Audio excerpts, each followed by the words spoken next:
Okay, fantastic. Yeah. Okay, so we'll go ahead and get started. We have some people. There'll be more people joining over time. Just to give everybody kind of a sense of what's going on, this is the meetup for Three.js, presented by HackBuddy and Chisel Strike. So Chisel Strike will be going first and giving kind of an intro to Chisel Strike. They're the sponsor, led by Klauber Costa. He's a pretty great guy. He's done some amazing things with TypeScript and Rust. And so I just wanted to have a chance to speak beforehand, and then we'll go straight to Brian right after.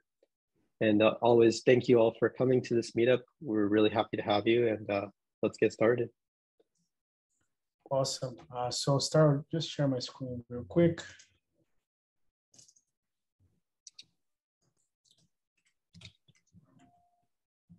And I'm on full screen, so I just trust everybody can see that, right? All right. Thank you again, Vijay. Thank you for the opportunity.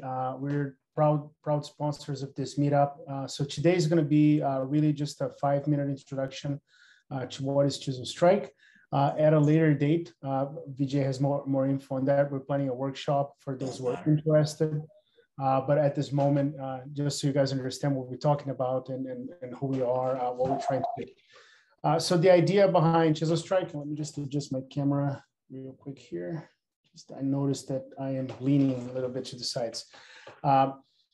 So we are a bunch, the founders of Chisel Strike, we are a bunch of lifelong backend developers. We've done our infrastructure in general. We've done things like the Linux kernel more than 20 years ago, myself and one of my co-founders. Later, NoSQL database called ScyllaDB, if you are familiar with that. And as we were looking for new things to do, one thing we realized is that there is a lot of potential for enabling developers who don't come necessarily from this background, from this heavy infrastructure, to allow a backend to happen, essentially, like everything from the data layer to your business logic and etc. So when we talk about usually applications, well, you have Vijay, there's somebody in the waiting room. It's easier. Yeah, I'll be handling that, so don't worry about that. Yeah. So the goal of Chisel Strike is essentially to make this process of getting a backend a lot simpler. So as an application developer, what you usually have is that, fine, that's great, you do have your application, but when time comes for you to have the data layer, the persistence layer, and the business logic around it, there is a lot that you have to handle. Even if you are a full stack developer, you still need to worry about like where are your databases, how do I connect to those databases, do I need an ORM or not, do I expose that to a REST API, what about authentication, what about data compliance, I need to worry about where my data is stored. And the result of that is essentially that you either have a separate backend team that you don't control, that you can't influence, and it's very hard to influence that team. It's a team with different priorities, with different skill sets, different languages, or you just have to do it yourself, and it's pretty complicated. So what we want to do with Chisel Strike is essentially simplify that stack. Instead of having, again, all of those individual concerns as an application developer, if you need to venture into that layer, where's my API service? How do I secure this? Where does my business logic run? Do I connect this to an ORM? What are my databases? I can essentially really just connect to Chisel Strike, and Chisel Strike will handle all of that for you. I'll show you a little bit how in a second. We are an open source project, so you can go and take a look at how things are done. We, of course, welcome contributions, but we're also a platform where you can just go and deploy your code and be done with that. Here's an example of how you would use Chisel Strike as a TypeScript developer. Again, we intend to talk a lot more about that in an upcoming workshop, but all you have to do is define your TypeScript entities or models, however you want to call it. As you can see here, they are really pure TypeScript. You don't necessarily need to have annotations. You don't need to tell us how to map primary keys into this, or IDs, or which database to use to back this up. This is something, for example, that you could share as a class directly into your front-end project. And then you write endpoints. Those endpoints are essentially, again, just writing code. Again, you don't have to worry about how to map this to SQL, or again, even if this is SQL at all. As you can see in this example, you are really just using an arrow function as if you were dealing with an array in memory. Chisel Strike will figure out which queries to generate from that and how to map that to the database. For those who are interested a little bit on how the sausage is made, if you go to blog.chiselstrike.com, we just published last week an article that goes into a lot more detail in how we're doing those transformations. Here's an example of how you deploy this on our platform. I'll just let it play for a while. Hopefully this is on a loop. It should play at least 2 times. But as you can see there, you can just really deploy this to Chisel Strike, the platform, once you have it. You don't, in this example, we are adding a new property to a field, and you will notice like we just push this to Git. Your backend is now updated to have this property materialized and mapped into your data layer. You didn't have to do a migration. Let me just click this again. So you didn't have to worry about migrations. You didn't have to worry about like updating your database. You didn't have to worry about any of that. And Chisel Strike is doing this translation for you. Those of you who use VS Code will just recognize the steps here. Again, you're syncing the changes, pushing this to Git. That's essentially Git push. And if you curl again, you see the data, it's going to be there. And this is all again on an API. You can use this with whatever, because we are doing this over HTTP, over REST API, you can use this with whatever framework you prefer. Even without a framework completely headless, if that's your thing. I mean, you can use this to, to create microservices, anything really that talks HTTP. Again, essentially, you develop your front end, you develop your back end. The push to Git workflow is something that is already very common in any front end application. You can push this to Vercel, Netlify, whatever you prefer, and to Chisel Strike. So again, at that point, you have a single repository, by the way. You don't have to do 2 Git pushes. You register your project with, let's say, Netlify, and you register your project with Chisel Strike, the same project, the same repository. You do a single Git push, and now your front end is pushed to Netlify. Your back end is pushed to Chisel Strike. And again, your entire data layer is handled by Chisel Strike. This again was a very quick introduction. We do hope to have the opportunity in the future to give a more in-depth explanation, workshop talks. We're ready to do whatever. It will be very helpful to know like what kind of talks will be more interesting for this audience. In the meantime, feel free to send me an email. I'm glauber@chiselstrike.com. Go on our GitHub, stars on GitHub, follow us on Twitter. And if you're interested in learning more, there's a link in there for a Discord channel. Vijay, I'm not really sure how we're going to make this presentation available, but I'm sure we will. Feel free to just get in touch. And I am hoping you all have a great meetup today. I'm pretty excited to see what Brian has for us. So good evening. My name is Brian McClain. I'm an instructor and coding director at Noble Desktop, which is a coding school and web dev boot camp in New York City. So I'm speaking to you right now a block away from the Empire State Building. So I just had a 3-hour JavaScript class. A couple of my students are here. A couple were remote who are there. Nicole, Jason, Cicely, Celeste. So thanks for sticking around. Okay, so today we're going to talk about Three.js, and just give you a real quick little background. 12 years ago I got really interested in 3D in the browser, but that time was Flash.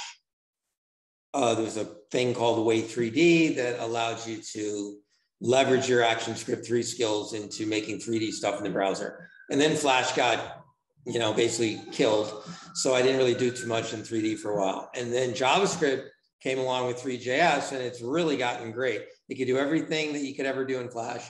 It's very exciting, and I think more people are getting interested in it. Now you've got really fast computers, a GPU. So it's a very exciting thing. And if you are a developer and you learn even a decent amount of this, you can make your stuff look so cool. You don't have to do like an entire immersive interactive world. You can just do like a little dollop of 3D here and there. Think of it as like another media type that you can deploy, right? You already know how to put an image on a website. You already know how to embed a video and play a sound or whatever. Now imagine if you can do some 3D, have some 3D elements in your website. So what I want to do is just for inspiration. So what it is, it's I want to show you some sites, right? Just real quickly, then like let you look at them. Just so because what we can do tonight is actually quite simple. We can't really make this really tricked out cool website in 40 minutes or whatever. So I want to show you some stuff just aspirationally. So when we get to the end, you're not like, what, that's it? No, that's not it. That's just the beginning. You can do all kinds of cool stuff. So Three.js is a JS library for 3D in the browser. I assume you can see my screen here with my write-up. It's in the chat. If you go to the chat, you can get this PDF. You can get all the files that I'm going to be showing you and working with tonight. It uses a graphics processing unit to do lightning fast rendering. It actually redraws the screen 60 times a second. And it's calculating all the XYZ properties of all these things in 3D space. It's amazingly powerful and fast. And it uses the canvas element, but what's kind of cool or weird is that you never see the canvas element ever unless you put it there explicitly. You look at the HTML, there's no canvas. You look in the JavaScript, there's no canvas, and yet it does use a canvas element to render the so-called scene. All right, where can we see some 3D demos just to get a little inspired and, you know. Brian, can I stop you for a second? Yeah. I think you said along the way that you're sharing your screen. I'm not sharing my screen? No, not at the moment. Bummer. Okay, how about now? Yeah, see it. Okay, perfect. Oh, well, you didn't miss too much. Okay, so if you go to awards, awwards.com, and you search for Three.js. So awards.com is a site, you know, it's just a collection of the coolest websites ever, basically. So you go in here and so if you want to know if a technology is really hot for web development, just type it in here. You got 1,391 websites, which is pretty good. It's a good number. So here, let's just check this one out real quick. We're not going to be building anything like this tonight. We can't, right? But I just want you to see what could be possible if if you hung with it. So loading, come on. There we go. Explore.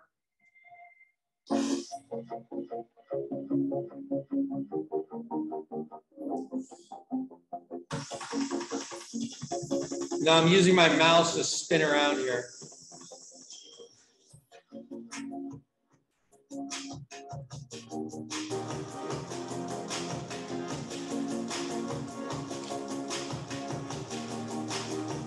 So I think you get an idea. The opportunities for interactivity and immersion are just off the charts with this stuff. Here's another one. This is the only one. We'll only look at this other one because we got to get into seeing how it's done, right? Don't get daunted by looking at stuff like this. To start with Three.js, you do not have to make fully interactive worlds, okay? You can make little components to complement your existing websites. All right, so, I don't know. It's just a race game. I mean, whatever, you get the idea. I'm using my arrows. Oh my God. Trunk. But it's pretty sweet. I mean, it's all JavaScript. Okay. Now, so check that out. Now, you're probably familiar with GreenSock GSAP. They use GSAP also. So because GSAP's an animation platform, a really good one, done by Jack Doyle, who is he's an affiliate of our school and we're a licensed authorized GSAP provider, trainer. Anyway, they're using GSAP. I'm not going to go back to the site and show you that, but there's over 3,000 sites that use GSAP animation. And then if you put GSAP with Three.js, you can do all kinds of crazy stuff. Okay, now a couple quick things too to mention. Three.js is not a 3D model making software. You cannot make dinosaurs and race cars in Three.js. It's for making primitives like cubes, spheres, toruses, and planes. They've got a lot of choices, more than they had in old Away 3D back in the day, but like cylinders, cones. But if you want to make a dinosaur race car, you got to go use 3D software modeling programs like Blender, which is really good. It's free. It's 100% free and it's very good. But look at all the buttons, look at all the menus. It's a big learning curve. So if you think that tackling 3.js and Blender at the same time is a little bit daunting, which it is, I would recommend you stick with existing models. They're all over the place. Many free, some paid. So here we are at Sketchfab. Let's say I've got a project, I want a 3D model. Okay, so I type car.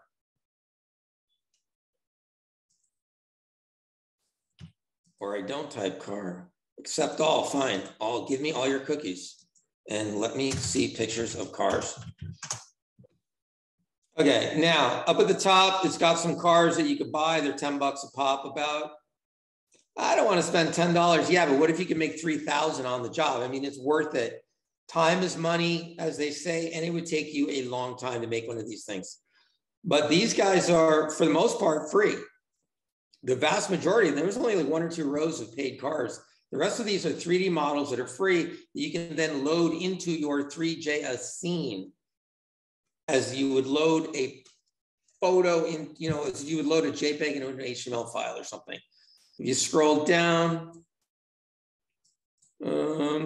yeah, it's down here somewhere. The log, there's a download button somewhere. Where is it?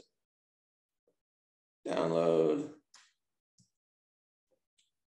Is it? I don't see. You seeing it? Yeah, well, right there, all the way to the left. Oh, download 3D model. Cool. Boom. Okay, makes you log in. Fair enough. So stuff is out there. It's available. Large selection. Okay, now what about nobody really loves documentation, but the Three.js docs are actually really cool.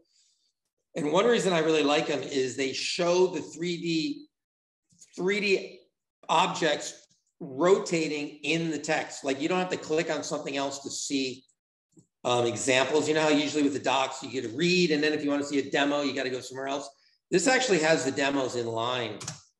So we're going to Three.js.org, and there's way more sites here too. I'm not going to start clicking on these guys, but there's way more really cool sites here as well. Here's some Gucci thing. Some Gucci bag thing, really sweet. You're selling $2,000 handbags. Why not have a 3D site, right? Scroll to explore. Now I'm just swiping my mouse around and trackpad, look better on my trackpad. All right, there we go, mouse wheel, here we go. And now I'm just spinning around. That's a 3D object. Now that would be a model that you loaded into probably Three.js. That's my guess, is how they built that thing. Because it's at Three.js.org, so I'm assuming there's Three.js in here, but the bag was not made in Three.js, right? That's a model. They probably didn't buy the model at that website either. That's highly proprietary, right? So they had to, it's Gucci. They spent whatever they spent to have someone make that model. Okay, Three.js.org. Now let's look at the docs. Okay, so you come in, it's very easy to use. Boom, so you go there, let's say documentation geometry is box geometry. I want to find out how to put a cube in a scene. Okay, cool. You just go documentation, geometries, might have to scroll a little bit. Geometry, there you go, box geometry. They call it box because a cube is all equal sides. These don't have to have equal sides. There's this little thing called a .GUI over here that allows you to edit the object in real time, and you can employ this. We're not doing this tonight because I just didn't have time to get to it, but you can build this little controller so that if you load a cube and you want to start fiddling with the size of it and you don't want to have to go type and then save and then go to the browser and type and save, you can just slide around until you get that thing the perfect size. And then they give you code. So what we're going to do is we're going to start building this thing. I don't think you can probably code along with me. It might be a little bit too quick, but in the JS, so I've got the final file right here, but I just made a start file. I'm just going to start coming from the beginning. But that's actually getting a little, that's a little premature. What we have to do here, you don't just start putting in objects right away. You have to build out the guts of the thing. Every 3.js project needs a scene, which is like the big holder, which is the canvas. It needs a camera, which is you. It's basically the point of view. It's like if you were looking through a camera at something, what would you see? That is what you would see, the screen. So the camera is the POV of the person looking at the scene.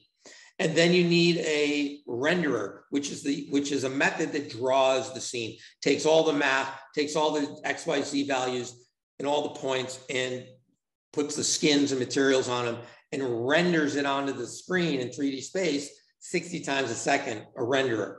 So you got to have that. You got to have a scene, a camera, and a renderer, and then you can start putting objects out there. So we're not going to do we're going to come back to this, but we're not going to do the object initially. We cannot. Okay, so to get started, if you want to do anything really cool, you're going to have to set up a server, like a node server. There's this thing by Vue. Evan Yu, the guy who invented Vue, also came up with this really cool, it's like a package manager thing or a bundler. I don't know if any of you guys have used Vite. It's pronounced Vite.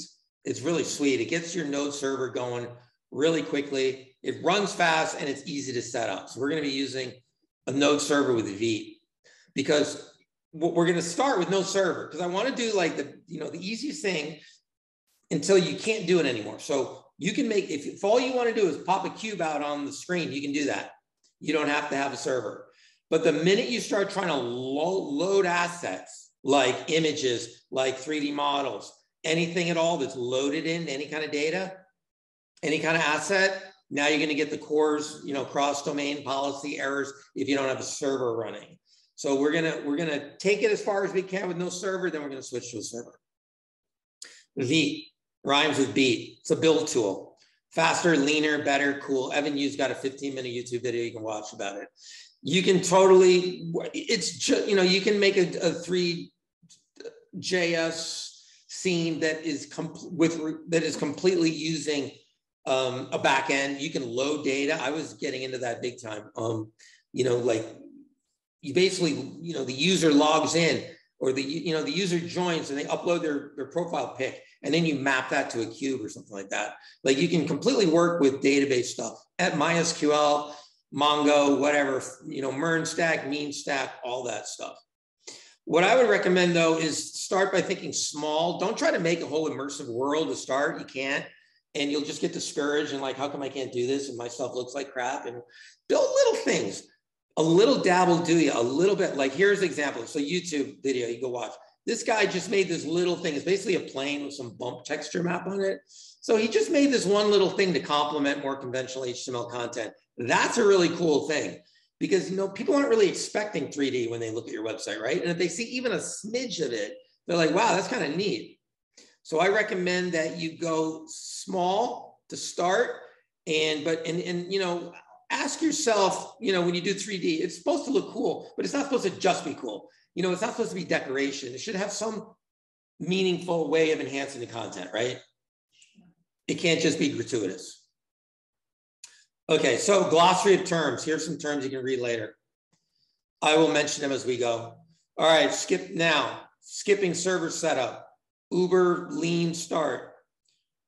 We got the folder. We got some folders. We got some this. We got some that. I'm gonna work in VS Code. I'm gonna start. I think I already got that going. So I'm gonna open up. I got an HTML file, and it's already loading Three.js, and it's already loading Start.js, and Three.js was downloaded from the. Oops, I should have shown you that one. If we go to the docs. I think I neglected to put the download part in the Three.js docs. All right, Three.js.org. Getting started.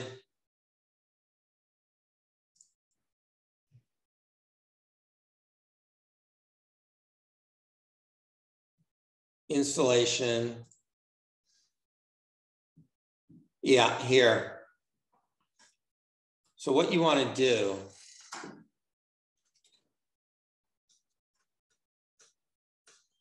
where's my Three.js? Oh yeah, here you go. Creating a scene. Okay. So one thing I forgot to mention. You want this thing. You need this. This is the library. It's like jQuery or something. It's a library. You got to have it. So you come here, creating a scene. You click that. It gives you a non-minified thing with 1,000,000 lines of code in it. And you don't even really worry about it. You just do a file. I would just save it. And you don't want to change the name or anything like that. You go to your project folder and go into JS and see where it says Three.js. That's already, I already downloaded it. I just want to show you where that came from, okay? So I think I actually, like the most indispensable thing, I forgot to put that in the PDF. You got to go to that file and you got to download that thing. There's all other ways too. There's CDNs and stuff. There's other ways to do it, but there, just, you know, getting started, creating a scene. Before we start, click Three.js, save it, put it in your working folder, and you're good to go. So what we're doing is okay. So what we're doing is we're importing Three.js, the folder, right, the giant file, and then we're importing our own scripts under it, like you would do for any kind of project, right? The library and then your own specialized script. So that's what we have, right? And I just switched to the start file, but there's Three.js. And there it is, right? All this stuff, blah, blah, blah. All right, carrying on. Scene. So we need a scene, we need a camera, and we need a renderer. These are the biggies. And we got our stuff, right? We got our Three.js library and we got our place to type our code. Couple things on system requirements. I was just noodling around. I took a really old laptop from 2011. Doesn't work, can't run Three.js. If you got a really old beater, don't even bother. You need it doesn't have WebGL capabilities, so you can't do it. You can't do a WebGL context. It just doesn't have the GPU capabilities. But 2015, pretty old beater, right? I have that. As like a backup one. When I ride the subway, I don't take my nice laptop. I take a 2015 laptop. That thing works fine. So I did all the prep for that on a 7-year-old laptop, so that was okay. Okay, so we want to get, we're gonna grab the scene, go back to the docs. Okay, here you go, creating a scene. We're making a scene. You need a scene. So basically it's all instantiation of this three object. Okay. So when you've jacked into that Three.js file, 3 is that's like the big Uber class of all this stuff. So we're gonna go, you know, no time to type it all, right? But let's just quickly talk about it. So you've got a scene. You've got a camera, something that looks at the scene. That thing takes a few arguments. The 75 is your field of view percentage. Well, your degrees rather. 360 is a full 360. So if you did 120, that would be a third of the field of view. 75 is fairly tight, right? You're not really looking at a very big area. Then that's the size of the camera view.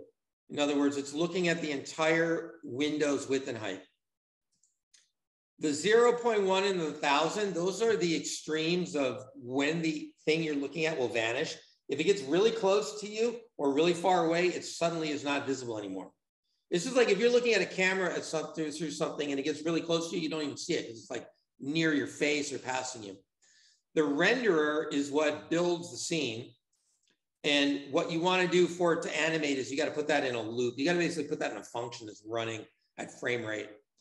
And then the renderer sets the size, which is most often going to be, well, it doesn't have to be, but in this case, it's going to be the full width and height of the window. And as you know, when you're dealing with the global window object, you don't have to put window, but whatever, I got window in there. So, but if you wanted, like I was saying, you should do, work small, right? Think small, like that thing, you saw like some regular HTML with a little 3D thing. So if you wanted to make your 3D project smaller, you would just come in here and you would type 600 by 400 or whatever. You would just type, like, I don't want such a big scene. I don't want to fill the whole browser. I just want this little thing. You would do that. And then you would set with CSS, you would move the canvas over. But we're going to go full screen.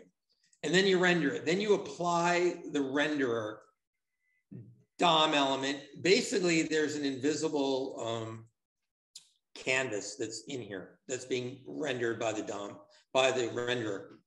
Okay, so then now that you've got that, let's add an object. So this is that box geometry we were talking about, that I was just looking at. So all three, let's get the code in there and then talk about it real quick. So all objects, 3D objects, come in two main parts. They get put together.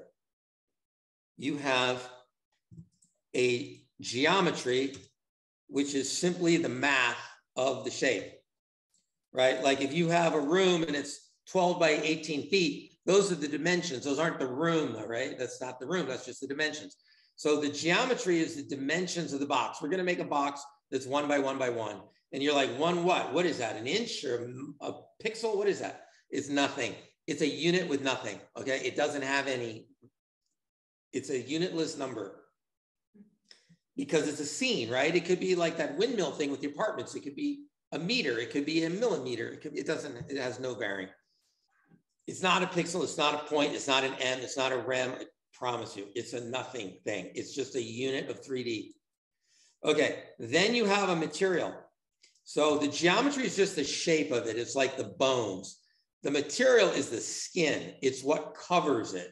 And that's gonna be a red-green, that's a green thing, right? So it's gonna be a green box. That little OX is, it's just another way of writing the hex color. Like you could do that, but the cool kids are doing it this way now. So we'll go like that. No quotes, you just put OX in front of the hex.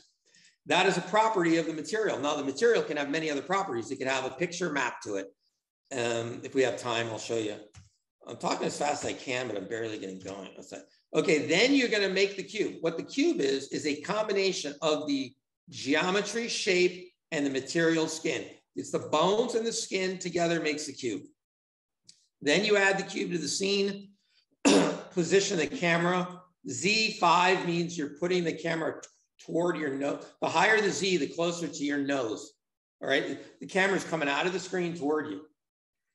The bigger the Z, the closer the camera is to you and the farther it is from the scene. So you're given some distance between the cube and the camera. And if you lower this, the cube gets bigger because you're basically pushing the camera. All right, let's see what that looks like.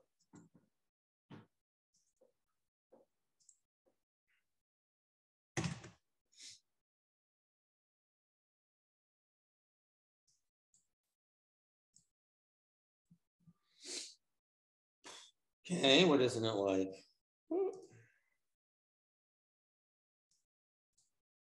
Console. File not found. Oh, it's whining about the CSS. All right. I shouldn't break the thing though, right? Well, it's view. Style CSS. Start.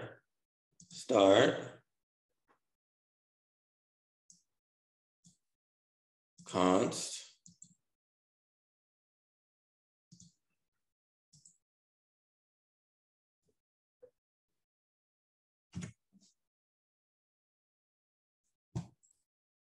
What?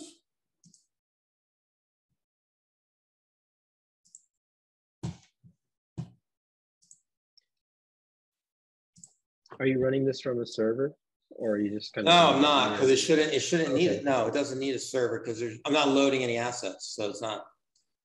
Gotcha. Okay. Right. It out there. Yeah, I mean, I was doing. So you're just pulling it from the regular folder. Sure. Well, yeah, it's right in here in the project, right?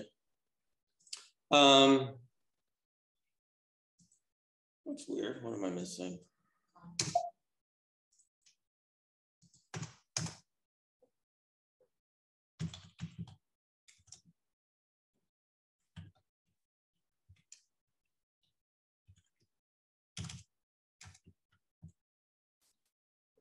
All right, let's have a look.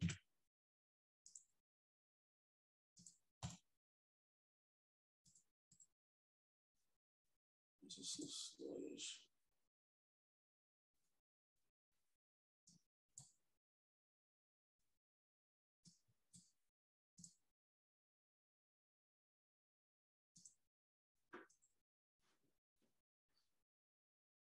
Failed to load, so what? Who cares if you fail to load? It's not using it anyway. And why would it care? It's not supposed to give a hoot about that.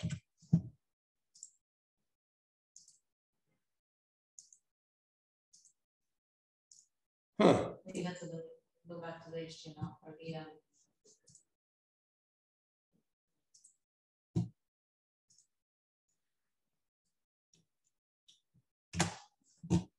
Yeah, the freak. All right. Let's switch to using the regular script. But the regular script is counting on, it's got a bunch of loaders that I got to turn off now. Make sure I'm not using any loaders because it can't load. Let's lose the loaders.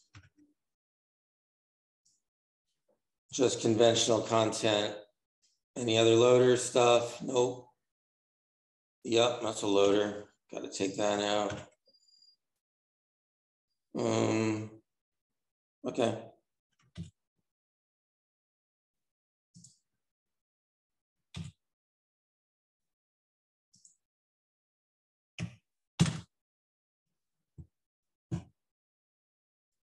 Okay. Fine. Didn't like me starting from scratch. So we don't have so much time anyway. May as well just leave it like that. I should just like talk through the code because obviously won't be able to type it. It'll take like 2 hours at this rate, right? I'm talking as fast as I can. I'm not even a third of the way. Okay, what you're looking at are 3 different shapes. It is a plane, a sphere, and a cube. It would look a lot cooler if it had the loaded assets, but whatever. Let me just still talk through it anyway. Okay, so, and then if we have time permitting, I'll try to get the server cooking in just to show you with the loaded assets. There's your scene, there's your camera, and there's your renderer. You need them. There's also lights. I just didn't have time to get into lights. And this is making it smaller. Notice the, remember I mentioned that if you want a smaller scene, you just go in here to the renderer when you set the size and you make it smaller. Well, you can come back to making it bigger. So let's try that. Now it's bigger.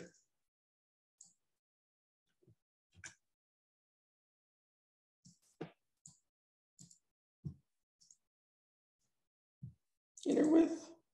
Oh, it's not dividing it by anything. Okay.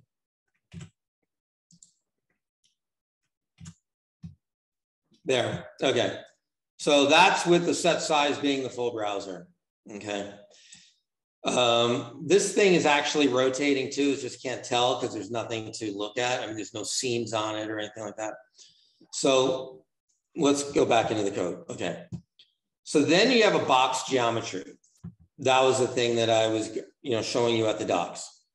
Now, when you load, you make a loader, you instantiate a loader, and then you load your various your images, say, your resources, your assets. So here I am loading a cat, a dog, and a bunny, and a basketball cover, a shape.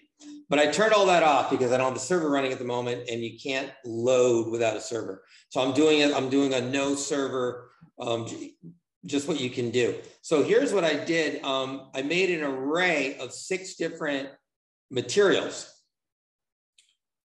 And for the reason is the the cube geometry thing can support a material that has six different items, like an array, because a cube has 6 faces and it goes in order: right, left, top, bottom, front, back. So I just basically set the colors of these 6, right? They're not all the same color, right? The cube faces.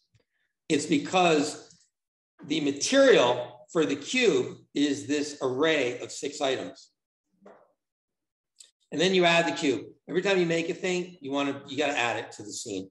Scene.add the thing you made. And remember, the thing you made consists of a geometry and a material. In this case, a 6-pack. Geometry plus 6-pack cube gives you cube. Then I did some XYZ stuff, just fiddled with the position properties of the camera and the cube to get the camera and the cube to be about, the way I liked it. Just think of Z is closer to you. That's moving the cube a little closer to you, the camera closer to you. X is moving a little bit to the left. Then I made a plane. A plane is width, height, and the number of width and height segments. The thing to understand about 3D objects is they're all triangles. A dinosaur, a race car, they're all triangles. So a plane, you would think it only needs to be 2 triangles, right? Like a rectangle could just be 2 contiguous triangles. But if you want to do like a bump effect, you need more shapes inside. You need like 10 by 10. You need more detail. You can't just have a big flat one thing. You can't extrude bumps on it or something. So if you want to be able to come in and do textures and bumps on a plane, like to make it look like a bumpy terrain, you need to have, this is the width, the height, the width segments, and the height segments. And then I gave it a color that is yellow, right? FFFF. And then side, double side, weirdly, if you don't set that property, and if you flip the plane over, it just disappears. It's like a one-sided plane that magically vanishes when you, imagine a plane that doesn't have a piece of paper, you turn it over and it disappears or something. It only looks like one-sided piece of paper. So you need that property for it to be 2-sided. And then we rotate a little bit. And then I did a sphere geometry. Those are the radius and then the vertical and horizontal segments. The sphere geometry, I'll just look here. Okay, so there's camera position, rendering the scene with animation. We're going to come back to that. So when you render something, if you don't set the rotation of it, it just comes in like, if you render a cube, if you take a cube and make a cube and put it out there, it just comes in just looking at you like that. You can't even tell it's a cube. So if you tip it, XYZ rotation, you get to see 3 sides of it. None of these things would be moving. And the reason they're not moving is because I didn't do an animation function yet. So what you do is you make a function that animates. Okay, so we've got our positions, we got our rotations, we got our objects, right? And here is the third object is a sphere. That is the radius of the sphere, 2, and those are the number of horizontal and vertical segments. I made it orange. I had a basketball cover that I'd take off because that's a loading asset. Combine the geometry and the material into a mesh, as it's called, the 3D object itself, put it out on the thing, moved it here just to get it away from the cube. Now, this is the important thing. If you want to have any animation, you got to have a function. The function has the request animation frame global window method in it. What that thing does, what that method does, is it basically says, give me a new frame at frame rate. Whatever the frame, like every time, basically it's telling the browser, every time you're about to repaint the frame, the scene, like re-render all the pixels, call this function first. Well, it's doing that 60 times a second. So every time the browser is about to re-render the screen, it's calling whatever you feed into, whatever you pass to the request animation frame method, which is the function. And what it's doing is, look, it's incrementing the rotation of the cube and incrementing the rotation of the sphere by this tiny little amount. But it's doing it 60 times a second. And then you render, and then you got to render it again. The render method takes the scene and the camera. And then to kickstart it all, you call the animate method. It's already 9:40. I don't know if you have any more time, but I would try to start the server and show you the materials if you want. Up to you guys. It would take another 10, 15 minutes.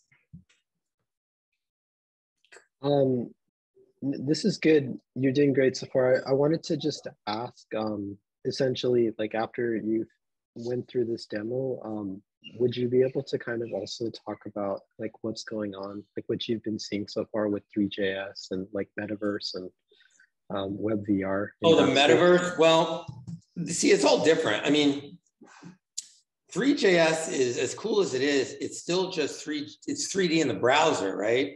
It's on the screen. You start putting a headset on, there is no screen. You're like immersed in a world now. The VR glasses where you walk down the street and it's translating the Chinese restaurant signs for you as you walk down the street. The world's your screen now. It's augmented reality. It's a mix of the real world and the fake world. It's not this. In a way, the screen, no matter how tricked out it is with Three.js, is in a sense almost passe compared to that. You know, you're still working with a keyboard and a mouse and a screen. So I don't know, because this might all get leapfrogged over and be rendered moot. I mean, 5 years from now, these Zoom meetings might be with headsets on, right? You might be having the Zoom meeting, and if you don't want to put the headset on, it might impact your job opportunities or something. I don't know. The boss says you're supposed to put on the headset. You know, it's like the person in the meeting who doesn't want to have their video on or their sound on. I'm the curmudgeon in the meeting and won't put on the headset. Well, yeah, I don't want to get sucked into this like weird immersive world, maybe. I don't know, metaverse thing. So I don't know. I mean, there's a lot. When you say 3D, it doesn't mean 3D in the browser necessarily at all. It could be the whole metaverse thing. I've never put the headset on, so I don't even know what it's like, but I can well imagine kind of. It's like Second Life, except you're really there. Right. Like there was some discussion, I think, the other day, like that I had with some developers. We were just kind of talking about what is Web3, right? And kind of getting to a point where, you know, like Web 1 was pretty static, then Web 2 was kind of like, you know, the internet as we know it today. But Web 3 is kind of like a redesign in some ways, where 3D, metaverse, a lot of these different new competing technologies come into play. I've also just interestingly enough been seeing like jobs come up for front-end developers where they ask if you have web VR experience or Three.js experience. So I was just kind of wondering along those lines, like, yeah. Now, for years, there was none of that. I mean, no job. You could Google all day long and look at everything from Indeed to Craigslist. You're not seeing Three.js. I checked for years. I didn't see any of that stuff. You know, and at the schools I'm at, I mean, we're going to start teaching Three.js because I just recommended it. But we had to drastically expand the hours of our program. You've got to cover a ton of JavaScript topics before you have any business talking about Three.js with students. So it's always got to come like near the end. You know, there's a pretty decent learning curve. There's a lot of stuff. So also, by the way, Web3, my understanding is like that term is something, there's some fluidity to it, right? It's supposed to be like, I've seen it, that's about blockchain. That's about, you know, isn't it? NFT blockchain and Ethereum blockchain, which apparently there's tons and tons and tons of jobs for that now.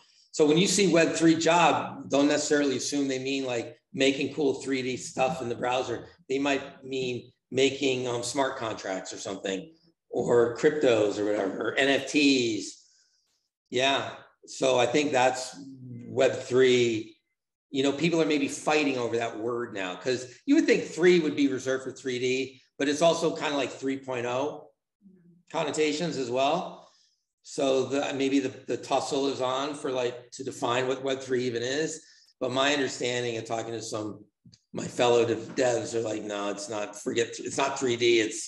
It's the whole blockchain stuff, which is a whole different, right? Couldn't be more different, I guess. Definitely. I just like shared a couple links that I had found to like about like a 3D shopping website using Three.js, which I thought was pretty cool. It might be kind of relevant for this. Great. Would like to open it up to questions for anyone else on the call. That's just a caveat. Please be respectful when you ask a question and do not be disruptive, as you will just be removed from the chat. All right, here we go. Annie asks, how much geometry do you think you'll need to teach students in order to deem them competent with Three.js as a skill for their resume? Oh, like actual geometry skill? You know what? For some, like that race car game, they do some physics with like cosine and stuff, but a lot of it is copy paste. I mean, if you know what a radius is of a circle, I mean, that the circle you have to feed in a radius, but you don't have to know geometry to the level. Leave most of that to the machine. You know, leave it to the renderer to crunch all that stuff. So you don't have to be a math whiz to wield 3D.js, you know, Three.js.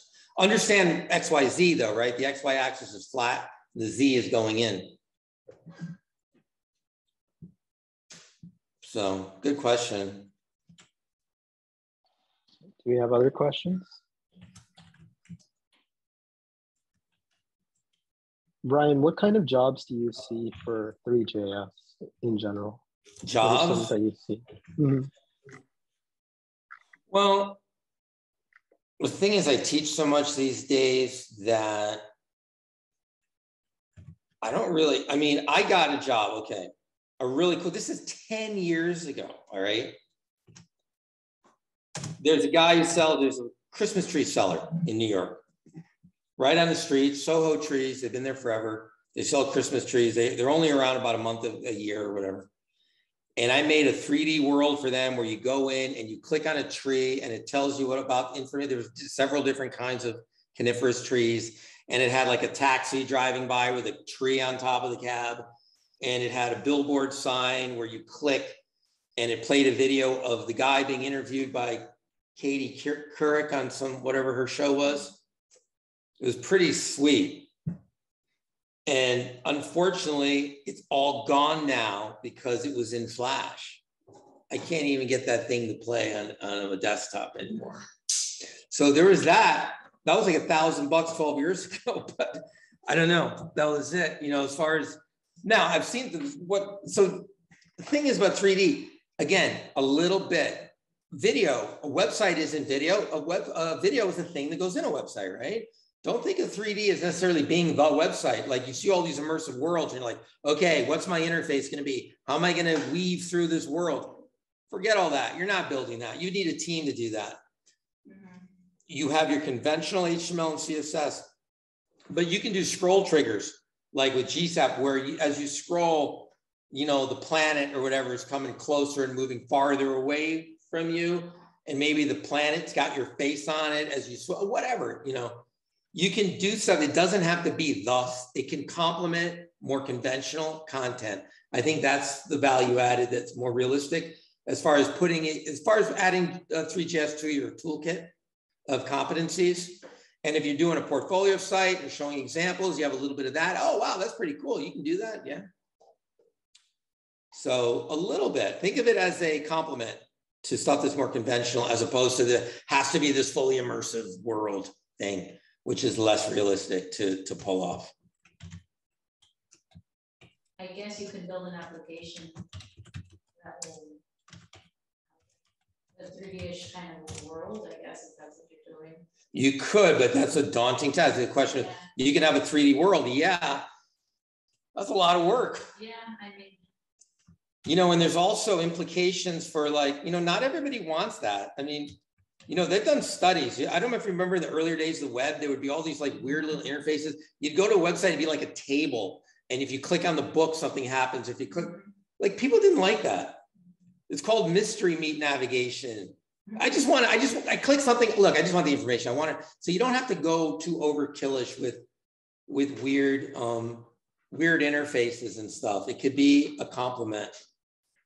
And then if you want to get inspired on like, okay, what do you mean by that specifically? Start going through those endless troves of sites that you see at right over at the docs. Yeah, actually, that was part of the discussion that I was having with a couple devs. Like, it was about you know, there were some things that were, you know, being tried with Flash, and then inadvertently Steve Jobs killed Flash, right? And so that the entire industry sort of tanked. But there were a lot of good ideas. Yeah, it was a lot of good stuff. I think a lot of that is missing, like in the current web state of the world, right? Maybe there's like this attempt that people want to like rebuild some of that. I think like so. I would hope. Yeah, that's a good point. I hope so, because, you know, there's so much that you can do that's just really cool. And, you know, I think we've also learned a lot of lessons over the 20 years. You know, everybody's kind of matured, right?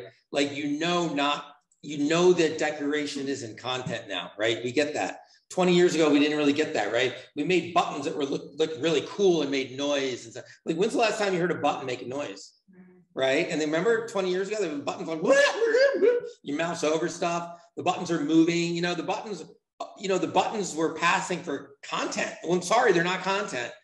They're supposed to just get you to the content in a no fuss, no muss way.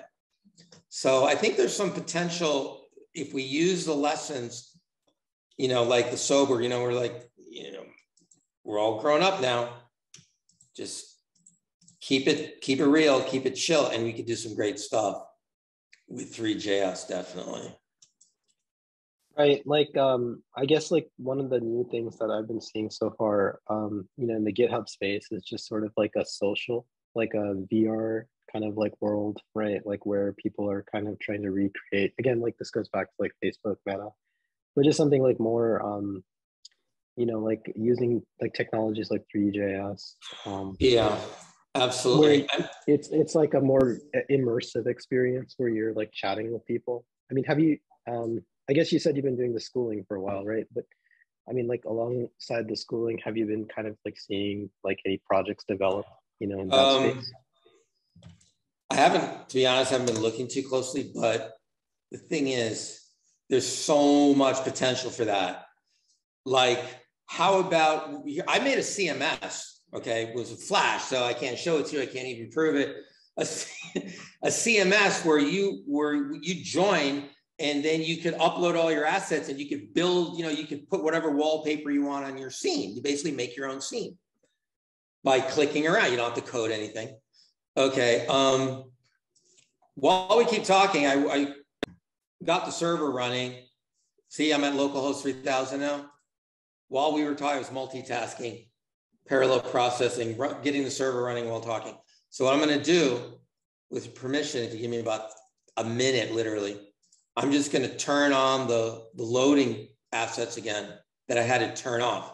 So because there was no server a minute ago, I couldn't do any loading of stuff. You get all kinds of screaming red errors.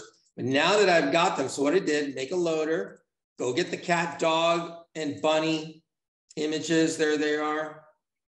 This is basketball material. Now, if you're going to try to wrap a basketball to a sphere, you can't just go find a picture of a basketball. You have to get a material. And the material, why is it not showing up? It's so slow. There, it's like that, right? When you're trying to wrap something around a sphere, it doesn't look like a basketball. It looks like that. That's the wrapping paper. Okay, so you load, and then you have to turn those guys into materials.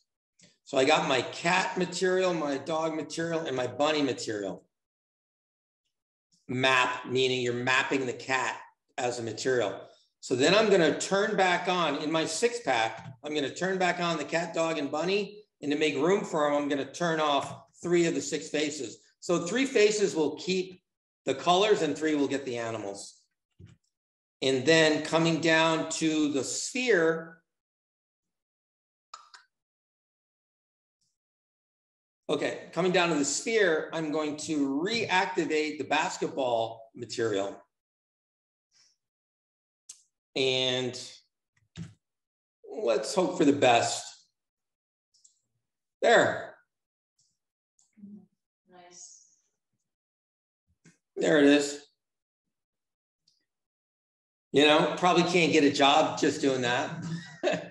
But look, it's the basic little skill set in, you know, in what you can try to do and then from there, okay, how do I make it respond to my mouse? How do I get this? How do I make it look like, you know, my living room with, you know, okay, you got to get some sofas and chairs and models. Yes, we're loading models now. But imagine you had a members only site, right? Where every member gets their little scene. That was what I was working on, right? They join. It's like, imagine LinkedIn or something where you know, you go to someone's profile, instead of just seeing their face and some text, you're seeing their little crib, their little hangout, their little pad that they tricked out. I think it'd be kind of cool. I don't know. I might even consider joining a social media thing that had that stuff. You know, correct. And you know, go ahead. no, it's just like, again, you just said it, like, again, OS, right? So I've been hearing that term being thrown around a lot, actually. You know, like the whole thing with Web3, right, is some people think it means like developing a new operating system, like inside your browser, one that's independent of like your Mac machine or your Windows machine. It's more, you know, like you go to like someone's, you know, like when you go to Disney World, right? Like it's an experience, right? And you get to like, you know, experience all the rides. You get to experience all like the, you know, the characters, all of that stuff, right? With a website, it's really flat. But like, you know, there's this idea like when you use like Mac or Windows, it's an experience because it's not just a browser. You also have like the start bar, you have like the notepads, all of these little objects. And I think like that's kind of like, you know, what people are trying to rebuild like in the browser. It's like the operating system or a cloud experience of like, you know, what you would have on your desktop in a browser, no matter where you go. Those are like the themes I've been hearing about. So like, yeah, and it's built on like things like blockchain, right, which are a lot faster at doing a lot of the computations than like the standard machines that we have right now, maybe a little bit faster too. So that's accelerating sort of the development with Web3. Yeah. So anyway, yeah, these are like just some cool themes I've been hearing about. You know, if you're still around the space, if you find more about it, it'd be great to hear, you know, especially from your school. Yeah. I think you need to have like, first of all, like the training has to be there. I don't see too much training. You know, if you Google it, I mean, there's a couple Udemy things, there's some good YouTube videos. There's a guy who's got a good course, I forget his name. You know, there's stuff. There's a couple of books, you know, but it's nothing like the amount of material available for other stuff. There's no boot camps that are even, we're starting Three.js, we're going to do like a week of it, but we had to increase our just fundamentals of JavaScript to over 100 hours just to even contemplate that, right? You have to have so many, if you're doing, like a lot of schools, they do like a week, 2 weeks, let's say 40, 50 hours of JS, even 20, 30, you can't possibly be getting into this stuff. And then, you know, and then if you have longer hours, they move you right into the MERN stack or something, right?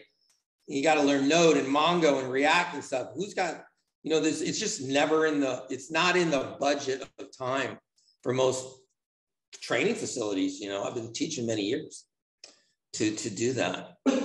But, you know, that, and I also think collaboration, I'm glad you guys did this because, you know, some of these, to do really cool ass projects, I think you would have to get a few guys, gals together who want to work on something. This seems like collaborative, some of these things. Like, I don't know how many people it took to make that windmill thing where you go into, I kind of don't think it was probably one person though. You know, I would be surprised maybe. I mean, I did a lot on my own, but still, you know, it's a lot of, so there's a lot of opportunity, I think, and probably for jobs, you know, be good in your portfolio, or just if you show a client something, like they didn't even envision that you could have this. Oh, really? I could have this and it's not that much more expensive. Okay. You know, you could probably, if you're a dev doing freelance, that might be like a little secret weapon, right? To be able to offer that, because a lot of people cannot provide that sort of service, right? Absolutely. I just want to ask if anyone else has questions at this point. Feel free to go ahead, or we can kind of wind down. I know you said you have to finish up, right, Brian? Oh, you know what though? If we have 1 minute, I can put you on the queue. Sure. We got a minute for that. Definitely. I know it's late for you. That's the only reason I brought this up. No, I'm good. I'm good. Okay. I'm good. I'm cool. I grabbed while you were talking. All right, there you go. Okay, so I got you off the chat, and I'm going to export Safer Web Legacy. It's a kind of a small picture, but that's okay. They're mostly pretty small, those things. And we're going to save to the project folder. I'm just going to swap out one of the existing JPEGs, or maybe I could add it, or whatever. Let's just see. Gosh, it's slow. I think it's crunched. Okay, so we'll go.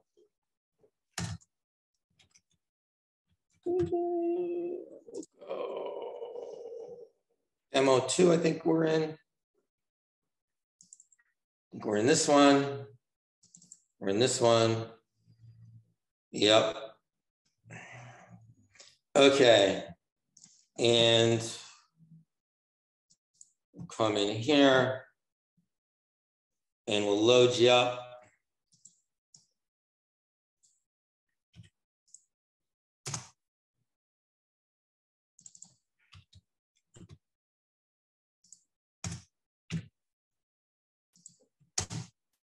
Gosh. Oh my goodness. Okay. What in the world? Okay.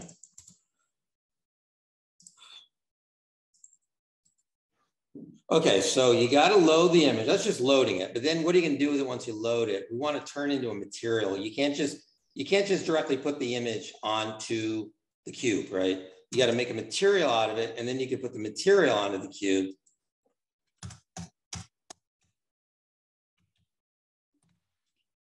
And the map is the variable name.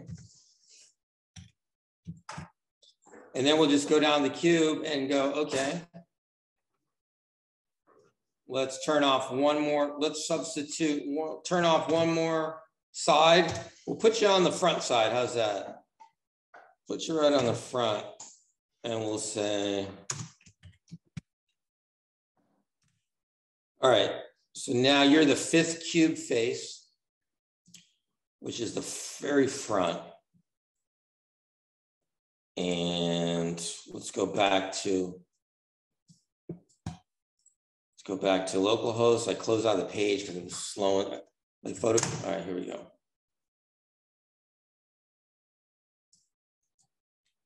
Whoop, whoop. Oh, whoa, you didn't make it. Okay, let's see. Vijay.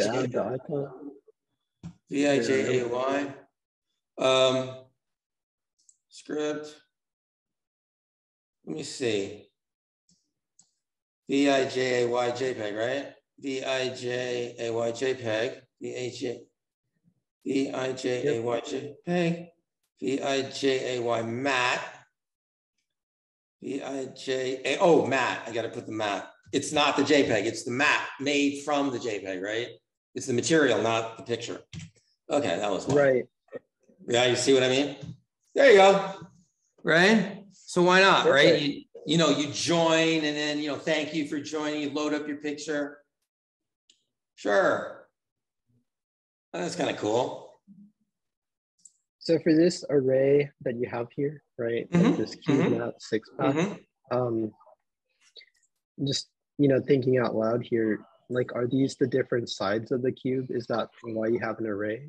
And yes. Like, is there like a number? Yeah, it's just, that's the way this works. They mapped it out. It's the 6 sides, and that I didn't, invent that. It's just like, if you want to put a different picture on each side of the face, you make an array of materials. You got to have 6 different materials, and you got to know the order. It's just like when you're doing like a margin CSS, you got to know it's top, bottom, left, right. You just got to know the order.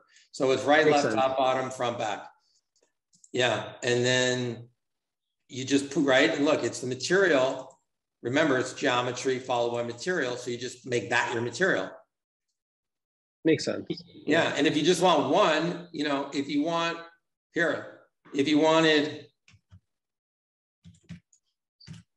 on every single, you wanted the same picture on every single face, you just use one, right? You would use one material. You wouldn't do a 6-pack array. You would just use one, right? That's just one Oh, I see. I understand. Right. That's Okay. just one out. You're right. Cause that's 6. It's 6. You could just say, okay, I don't need 6. I just want the 1. So basically 3JS, I guess like it works with arrays and Oh, it works with probably everything. objects, right? Okay. Everything you ever learn in JavaScript will come in extremely handy immediately. Mhm. Functions, loops, objects for sure, arrays, you know, just the concepts of position and rotation and, you know, loading assets and does it this little support guy. TypeScript? You know, Pardon me? just out of curiosity, does it support TypeScript? I'm sure it does. It must, but, yeah. I don't know. Yeah. Okay, I'm just throwing that out there. Yeah, probably. And you could work it with React, and you could work it with, you know, just whatever. You said Vue.js, right? Vue is pretty... Well, this Vite thing that I set up, they spun up is Vue. It's from Vue. It works on top. It's not like an instead of Node. It just works on top of Node. He describes it. Evan Yu describes it as a, what does he call it? He calls it like a bundler or something. Well, you know how like in Node you have to type all the stuff just to do the server. It's not that much, but it's like server.listen. Like, you know, it's a decent amount of stuff. Notice I didn't type any. There's no JavaScript typed here that talks about a server. It was all done in the terminal, following paint by numbers commands that they give you on the web. You know, like cd into the directory, but type this, then type this, then it just tells you you're cooking at localhost 3000. And it builds you. It is a Node server though. Look, Node modules. It's got your package JSON. You know, it's got all the, you know, it's all about Vijay, all your dependencies. So it is a Node server, basically. And this just comes with Vite, right? Like you said, it's part of the thing that goes with Vue.js. That's no, awesome. Vite is. I was just watching a tutorial. You know, I was trying to figure out like, okay, what's the best way to do the server? I don't want to write a bunch of like Node commands and, you know, code. Yeah. And I saw that he's just typing 2-3 things in the terminal, and it's like, and it works. Sold. It's something to be able to spin up a JS server and not type any JS, because that's also a stumbling block. Like a lot of people, when they try to learn something, in my experience, like I just know, you know, it's a 500-page book. You can't get past chapter 2 because chapter 1 and 2 are all about setting stuff up, configuring your machine and connecting to this database and then, you know, I remember learning PHP, having to try to like install PHP and MySQL on my machine. It's like in 2008. And it got so ridiculous, and I just could never get past chapter 1. Then I was finally like, wait a second, why don't I just upload the file to Bluehost? That already did all that stuff. Why run it locally? So I would just FTP everything, you know, and I never did learn how to set it up. And later they came up with XAMPP and WAMP. So it's just like those initial setup things that can bog you down and bum you out, and like they don't work. And I bought this stupid book and I bought this course. I really like Vite because it didn't do any of that stuff. You know, it made it perfect. You want that easy on ramp, you know, I think. Yeah, you want that easy developer experience. Yeah, absolutely. Yeah. Okay. Tyler asks, how does Vite compare to Dino? If you have to which one? To Dino. Dino is basically. I know Dino. That's a node. That's Ryan. His last name, Dahl or no? Yeah, he came up with Dino, right? The node inventor himself, to address the things he doesn't like about Node. Correct. Yeah, right. But I don't think it's got a lot of traction yet. I watched a famous speech by him about it, right? He tells like 10 things he doesn't like about Node that he wishes he did differently or something. I don't think Dino's got a ton of traction yet. That's my understanding. Like I talked to like our MERN guy here, and he's like, yeah. Because once something becomes really entrenched, and keep in mind that Vite isn't really a substitute for Node. It kind of like runs with it or on top of it, if you will. And so I don't think it's really, it makes, you know what, it makes me want to think again, you know, take another look at Vue. Because I remember just like the little bit I've done with Vue, it's like, wow, did all that with 3 lines of code? Wow, that's pretty neat. Like I really like, very, very limited experience using it, but it's pretty cool. So I don't know Dino. I was like, do I want to just like start learning Dino and forget Node for now and get one step ahead of everybody, or I don't know. Yeah, I mean, like it's all about, you know, just being able to be more productive and, you know, do things a little bit faster. Yeah. With the current stuff about like MERN, right? And I'm just throwing this out there. I kind of feel like sometimes like MERN, you know, especially if you use a lot of heavy React and Node, it tends to like bloat and become a little bit spaghetti-like. Oh my right? God. Where there's too much like going on. All that stuff, like right. I mean, the hello world, you got 100 files, and you know the node, exactly. the node modules, and the package manager, and the package JSON, and npm this, and then npm that, and then you know you take a class. It's like, okay, now do Postman, now do Mongoose, now do. You're just like scrambling to install stuff. And it doesn't help you actually build faster. It just kind of like hurts your progress, especially if you're a team. And everything's a callback. Yeah. So yeah, it's really tough. Totally relate to that. So, this is great. I think great. Yeah. Well, the guy himself, Ryan Dahl is his name, I think, something like that. Yeah, Ryan Dahl. Yeah, he said that there's stuff he doesn't like about it. He was quite candid. He's like, I should never have had index.js. What was I thinking? You know, all these things that he says. But it's too late. It's just embedded everywhere. You're not. He didn't even work on the project. He hasn't for years, and there's no fixing that stuff at this point, right? Absolutely. Yeah. Okay. So Tyler says it makes sense. So it's a compliment to Node or something like, you know, maybe one day we'll have more support and it's more mature.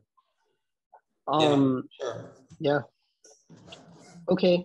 At this point, it looks like you're also winding down too, Brian. Well, I think I better run. I got students here that have been here since 6, and it's already 10:20 Sounds here good. in New York. I got a subway ride to do and whatnot. So, absolutely. Well, we could do another one if you like. We could do a mock 2 of this if you want in a month or 2 or something. I think that could be cool. Whatever, you know. Yeah. Because there's always more to look at, and it's always good to kick around ideas and stuff. Absolutely. And he says great crash course. Don't forget in the class, don't forget in the chat, I put the files. And you're most welcome, everybody. Thanks for the kind words. Check out nobledesktop.com. I mean, we have classes that are remote. You know, some of my students are, more than half my students are remote. If anyone wants to take a JavaScript course, you know, obviously it's cheaper to watch YouTube videos or whatever. If you want a live instructor who helps you every step of the way, you can consider that. I got to put in a plug for my school. Okay. But thank you guys. I appreciate you reaching out to me too. Of course. All right. Well, cool. Thank you. Thank you for the presentation, and thank you to Chisel Strike for hanging out too. And we'll see you all at the next meetup, and we'll get this on YouTube. Oh, cool. Thank you all. Good to be. All right, there you are. You're up there with Bunny. And all right. Okay. Thanks, Vijay. Thanks, everybody. Bye. Have a good night. Yep. Bye.